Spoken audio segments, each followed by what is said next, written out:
Assalamualaikum warahmatullahi wabarakatuh.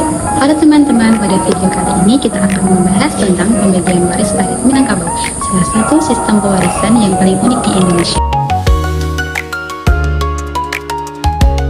Karena menggunakan sistem matrilineal, yaitu sistem yang menarik garis keturunan melalui pihak ibu.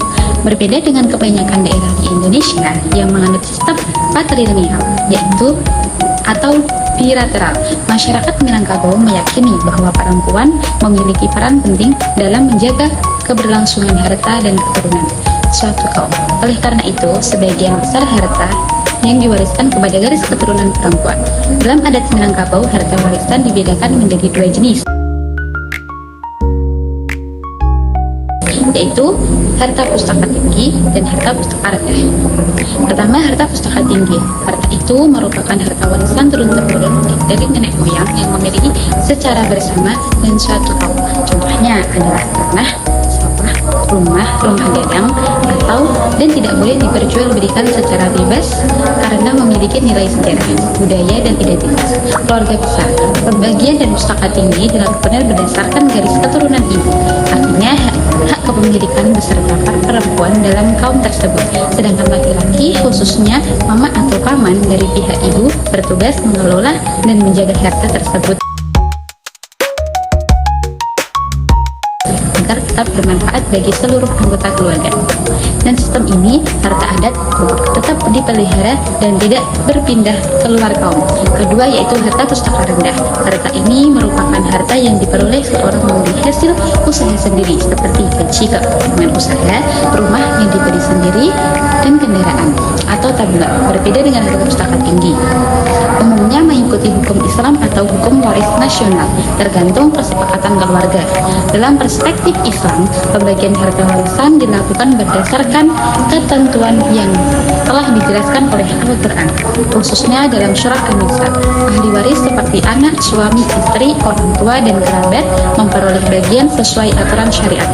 Karena itu, masyarakat Minangkabau berusaha membedakan antara harta adat yang tetap mengikuti adat dan harta pribadi yang dapat dibagikan menurut hukum Islam.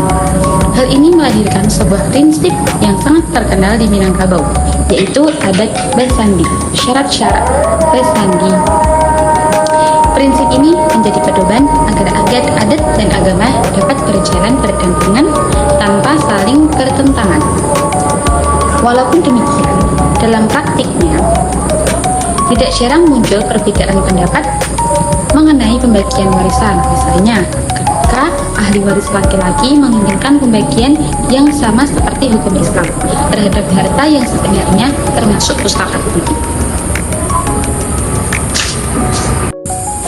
Untuk menghindari konflik masyarakat Minangkabau, biasanya mengutamakan musyawarah yang melibatkan keluarga besar, nini, mama, tokoh adat, dan tokoh agama, agar diperoleh keputusan yang adil serta dapat diterima semua pihak.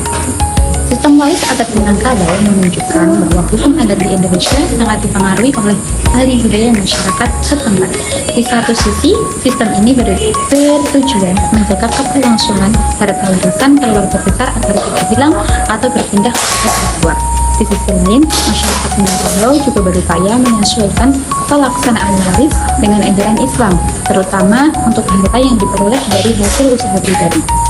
Dari pembahasan ini dapat disimpulkan bahwa pembagian waris adat Minangkabau memiliki karakteristik yang khas. Harta pustaka tinggi diwariskan kepada garis keturunan perempuan sebagai bentuk pelestarian adat dan identitas kaum. Sedangkan harta pustaka rendah pada umumnya dibagikan sesuai ketentuan hukum Islam dengan adanya musyawarah dan berpegang pada prinsip adat Basandi syarak Basandi Kitabullah. Masyarakat Minangkabau berusaha menjaga keseimbangan antara nilai adat dan ajaran Islam. Mungkin cukup sekian pembahasan mengenai pembagian waris adat Minangkabau yang bisa saya sampaikan. Semoga materi ini dapat diterima dengan baik dan hukum adat di Indonesia. Kurang lebihnya mohon maaf. Wassalamualaikum warahmatullahi wabarakatuh.